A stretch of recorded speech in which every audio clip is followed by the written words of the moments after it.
Perintah Kaisar Naga. Bab 646-650. Bab 646 terlalu murah.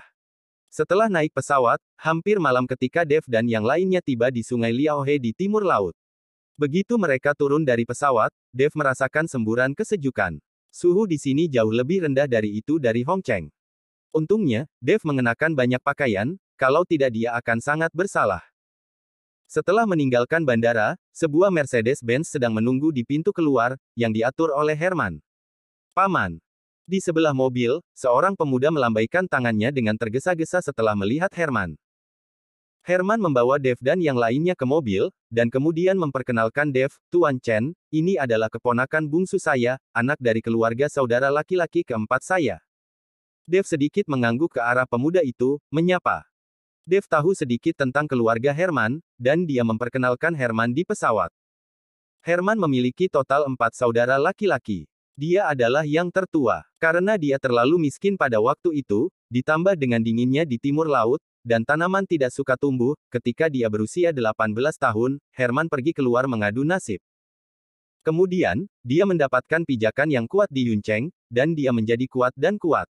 Namun, Herman akan kembali ke kampung halamannya setiap tahun, karena dia menjalankan bisnis jamu, dan ada banyak jamu di pegunungan dan hutan di timur laut, jadi dia mengembangkan saudara-saudaranya sendiri untuk melakukan bisnis bersama. Setelah bertahun-tahun, di bawah kepemimpinan Herman, keluarga Zhou dianggap sebagai keluarga besar di daerah kecil setempat, dan tidak banyak yang bisa mengendarai Mercedes-Benz. Dev dan yang lainnya masuk ke dalam mobil dan segera datang ke villa berlantai 3. Ini adalah rumah Herman. Biasanya saudara keempat Herman tinggal di sini, dan ketika Herman kembali, dia juga akan tinggal di sini. Ayah, pamanku aku sudah menjemputnya. Begitu pemuda itu memasuki pintu, dia berteriak kepada seorang pria parubaya yang duduk di sofa. Pria parubaya ini adalah saudara laki-laki keempat Herman, Harold. Karena hidupnya sangat baik tahun ini, Harold bermain kartu dan minum teh setiap hari, dan dia tidak terlalu peduli dengan urusan perusahaan. Melihat kakak tertuanya kembali, Harold buru-buru bangkit, saudaraku, mengapa kamu di sini begitu cepat, apakah kamu takut ginseng raja akan diambil oleh orang lain?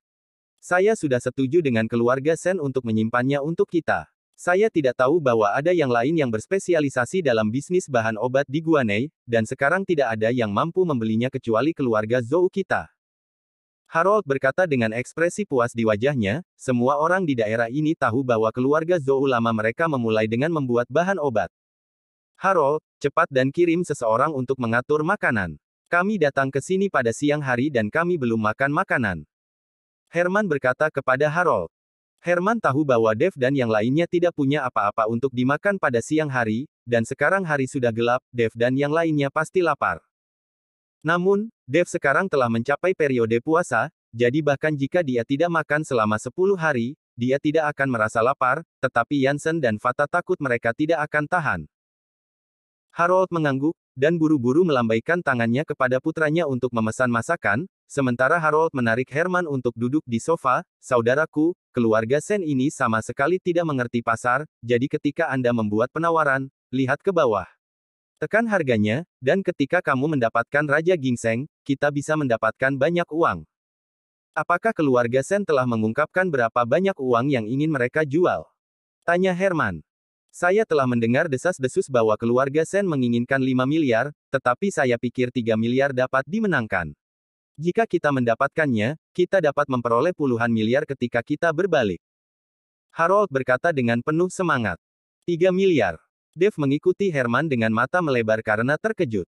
Ini terlalu murah. Anda harus tahu bahwa teratai salju berusia 1000 tahun bernilai miliaran. Raja Ginseng berusia 10.000 tahun ini harus terjual setidaknya 10 miliar, bukan 3 miliar.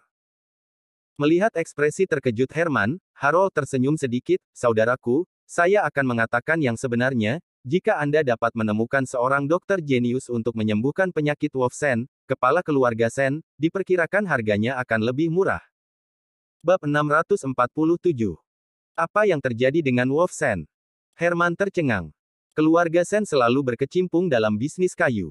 Beberapa waktu lalu, Wolf Sen membawa orang ke hutan buta hitam untuk menebang pohon, tetapi tidak ada yang kembali selama 3 hari 3 malam.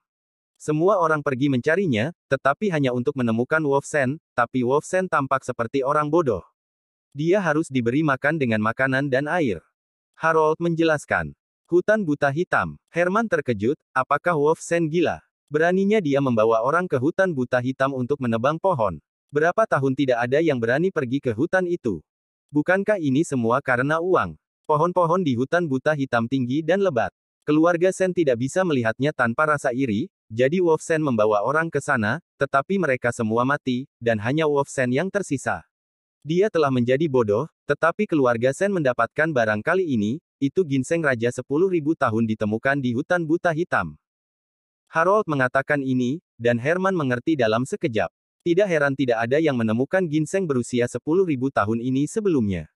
Anda harus tahu bahwa ada banyak orang yang mendaki gunung untuk mengumpulkan jamur di timur laut. Dan di hutan buta hitam itu dapat ditemukan. Apa hutan buta hitam ini? Dave mau tidak mau bertanya dengan rasa ingin tahu. Oh, Tuan Chen tidak tahu ya, ada hutan di tempat kami, dan orang-orang yang masuk tidak ada yang bisa keluar hidup-hidup, dan perlahan-lahan tersebar bahwa ada orang buta hitam yang memakan orang di hutan ini, jadi namanya hutan buta hitam, tidak ada yang berani masuk. Herman mengikuti Dave untuk menjelaskan. Harold tercengang ketika melihat Herman sangat sopan dan memanggil Tuan kepada Dave. Dia selalu berpikir bahwa Dave, Jansen dan Fata semuanya adalah bawahan Herman dan mengikuti Herman, tetapi dia tidak pernah berpikir bahwa itu tidak seperti yang dia pikirkan. Saudaraku, siapa orang-orang ini? Harold bertanya kepada Herman saat ini.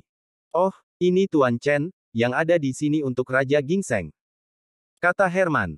Saudaraku, kita bisa mengambil sendiri Raja Ginseng berusia 10.000 tahun itu, mengapa kamu membawa yang lain?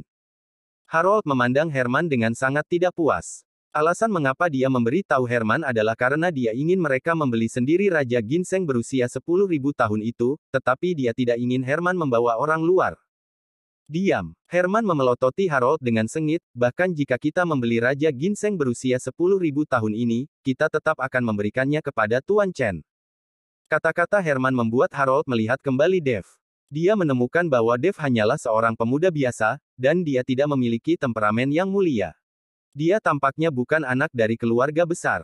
Dia tidak mengerti bagaimana kakak laki-lakinya memperlakukan Dave dengan sangat hormat. Meskipun Harold tidak mengatakan apa-apa di bawah tekanan Herman, dia jelas tidak yakin. Tuan Chen, saudara laki-laki keempat saya terlalu serakah akan uang, jangan tersinggung.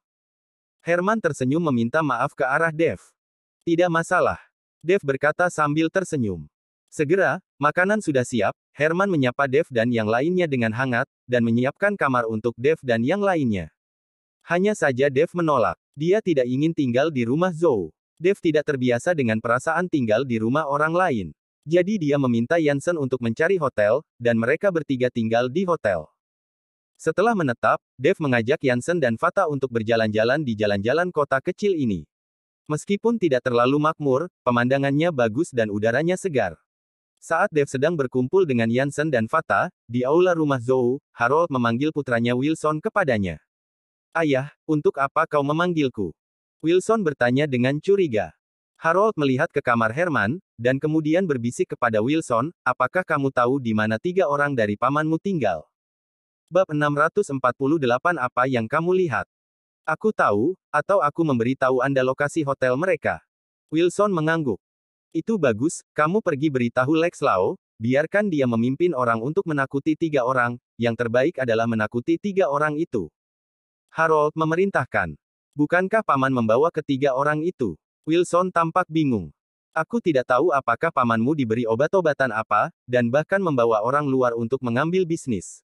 Ke-3 orang ini datang untuk Raja Ginseng.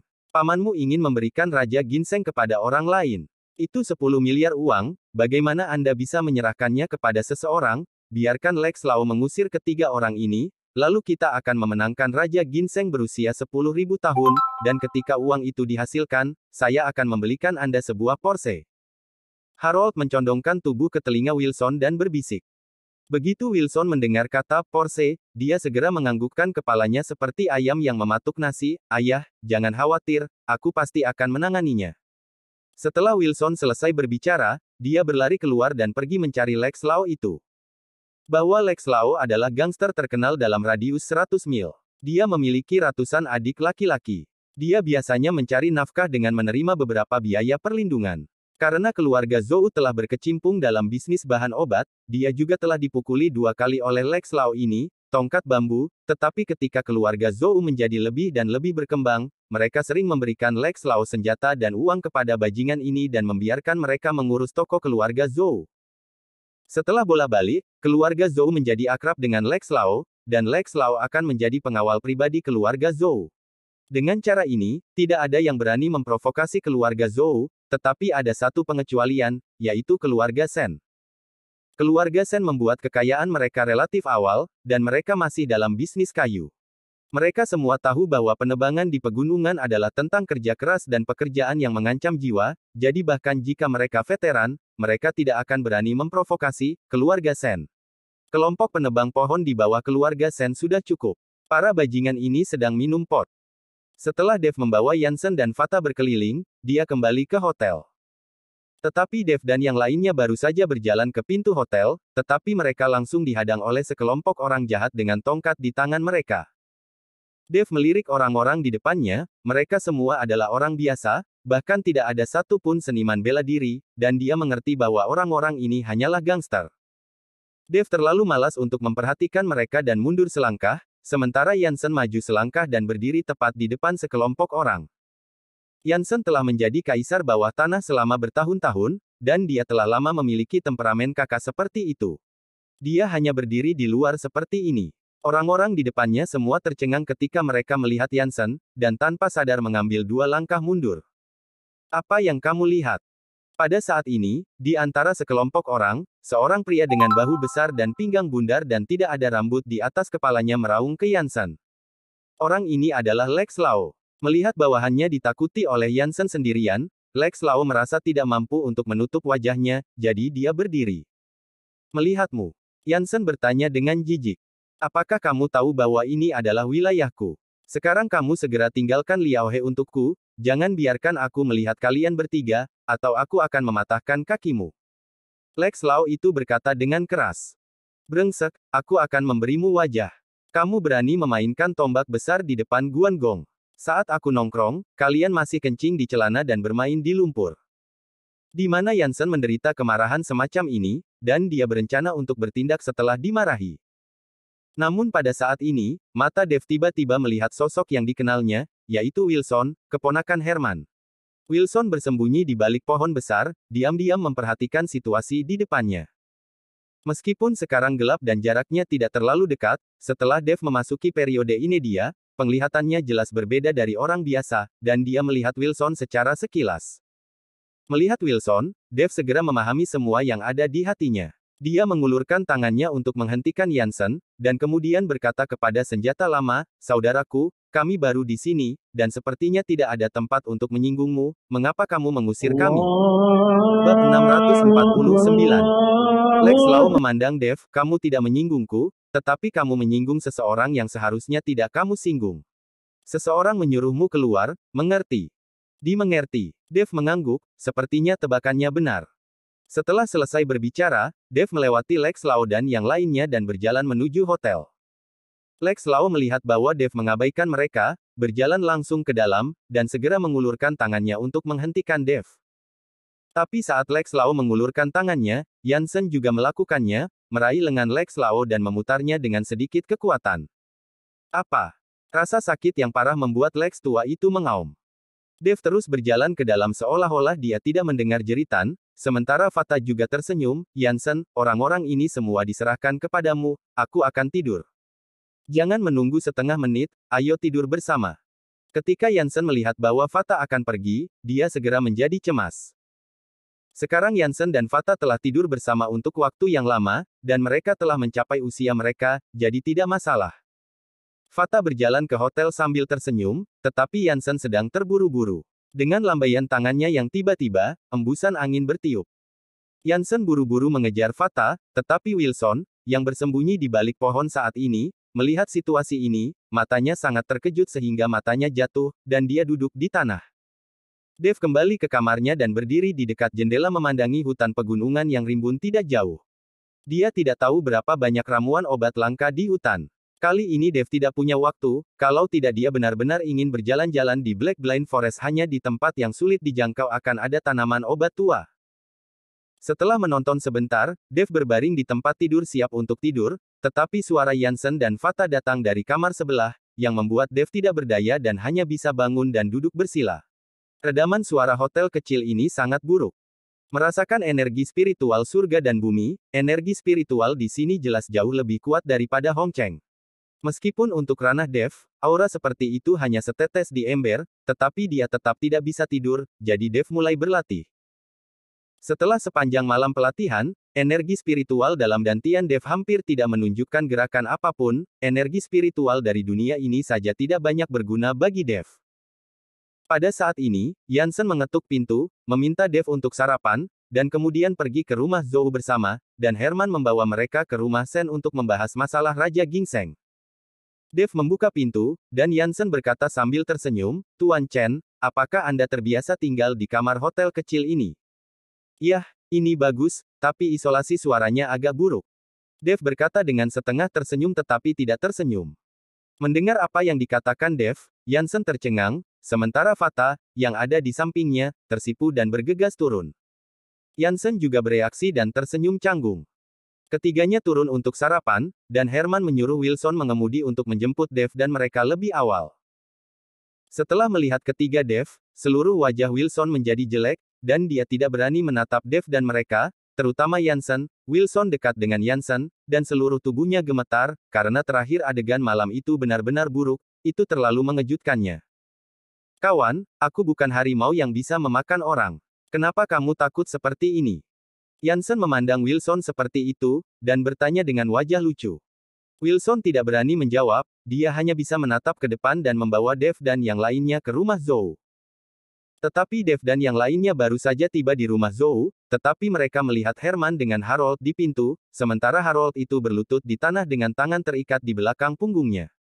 Bab 650. Melihat kedatangan Dev, Herman bergegas maju untuk menemuinya, dan dengan bunyi gedebuk, dia berlutut untuk Dev, tetapi dia diangkat oleh Dev dengan lembut. "Herman, ada apa denganmu?"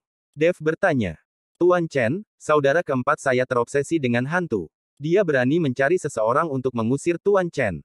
Dia hanya mencari kematian. Saya memintanya untuk berlutut dan meminta maaf kepada Tuan Chen. Saya juga berharap Tuan Chen akan memiliki banyak berkah dan menyelamatkan hidup mereka." Setelah Herman selesai berbicara, dia menendang Harold dengan keras, "Binatang, minta maaf kepada Tuan Chen." "Paman, apa yang kamu lakukan?" Melihat ini, Wilson bertanya dengan tidak puas. Plak. Herman menamparkan wajah Wilson, "Kamu juga berlutut untukku, ayah dan anak memiliki sarang ular dan tikus, jika kamu tidak bisa membiarkan Tuan Chen muncul hari ini, kamu akan keluar dari keluarga Zhou, dan semua properti keluarga Zhou tidak akan tersedia lagi di masa depan untukmu." Meskipun Herman telah meninggalkan kampung halamannya, perkembangan keluarga Zhou semua berkat bantuan Herman. Ketika Herman berbicara di rumah dengan banyak kekuatan. Ketika Wilson mendengar bahwa dia akan diusir dari rumah Zhou, dia sangat ketakutan sehingga dia buru-buru berlutut ke tanah. Kau tahu ke Tuan Chen." Herman meraung pada Harold dan putranya. Jangan menyebutkan betapa marahnya Herman. Sekelompok katak di dasar sumur sebenarnya mencari gangster untuk menyusahkan Dev. Bukankah ini katak yang mencabuti bulu harimau dan mencari kematian? Belum lagi Dev, hanya Yansen di sebelah Dev, yang merupakan kaisar bawah tanah di Hong Cheng, dan orang terkenal bahkan di seluruh Jiangbei, bagaimana dia bisa dibandingkan dengan gangster kecil ini? Harold dan ayah dan anak Wilson hanya bisa bersujud kepada Dev, dan segera mereka berdua memiliki tas besar di kepala mereka. "Sudahlah," Dev berkata dengan ringan. Faktanya, Dev tidak memiliki rencana untuk mengejar masalah ini, hanya sekelompok gangster, seperti mengejar lalat, mereka dapat diberhentikan sesuka hati. Dev tidak peduli, dia hanya ingin mendapatkan Raja Ginseng 10.000 tahun kali ini, sedangkan sisanya tidak penting. "Terima kasih Tuan Chen, terima kasih Tuan Chen." Herman buru-buru mengikuti Dev untuk berterima kasih padanya. "Jangan terlambat, ayo pergi dan lihat Raja Ginseng 10.000 tahun, agar tidak terlalu banyak mimpi di malam hari." Dev tidak bisa tinggal lama di sini karena dia masih memiliki tantangan, dia hanya punya 1 hari hari ini, dan dia harus terbang kembali besok. Oke, kita akan segera pergi ke rumah Sen. Herman mengangguk, dan secara pribadi mengantar Dave dan yang lainnya menuju rumah Sen. Melihat mobil yang lewat, Wilson, yang berlutut di tanah, bertanya, "Ayah, apa asal-usul ketiga orang ini?" Wajah Harold pucat saat ini, dan seluruh tubuhnya sedikit gemetar. "Jangan tanya, kami hampir merindukan langit." Setelah berbicara, Harold merosot ke tanah.